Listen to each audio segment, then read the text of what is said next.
पण ते पण घर तू लोनवर घेतलंस, म्हणजे तुझ्याकडे त्यावेळेला 3 करोडचा म्युच्युअल फंड पोर्टफोलिओ होता. तू साधारण 2.5 2.6 करोडचं घर घेतलं. नॉर्मल व्यक्ती काय करतो की ते पैसे रिडीम करतो आणि घर घेतो. तू हार्डली 20-25 लाख रुपये पहिले डाऊन पेमेंटसाठी पैसे दिलेस, रिडीम केले आणि त्यानंतर तू पूर्ण लोन काढलंस. करेक्ट. हे कसं शक्य आलं? कारण की काय होतं, आता आपण साधा विचार करायचा, आपल्याला 20 वर्ष हे बँक आपल्याकडे आता पैसे मागत नाही. बरोबर. 20 वर्षासाठी लोन घ्यायचं आणि 20 वर्षासाठी मी म्युच्युअल फंड केलं.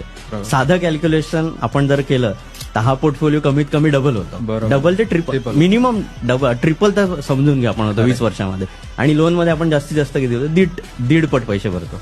मग कशासाठी आपण रिडीम करायचं आणि कशाला आपली जे इन्व्हेस्टमेंट केलेली आहे ती लोनसाठी पे करायची. आपल्याला घर पण युटिलाइज करायला मिळतं, आपली इन्व्हेस्टमेंट पण राहते. बँकेला एक जो छोटा छोटा हप्ता आहे तो म्युच्युअल फंडला भरू दे, आपण नाही स्वतः भरायचं. म्हणजे कॅल्क्युलेशन वाईज ना सगळ्यांना माहिती असतं, पण इम्प्लिमेंट करणं ना खूप डिफिकल्ट असतं. आणि फक्त मी बघितले 5 ते 10% लोक इम्प्लिमेंट करतात आणि त्यात तू एक आहेस. करेक्ट. सो मला ती गोष्ट खूप आवडते.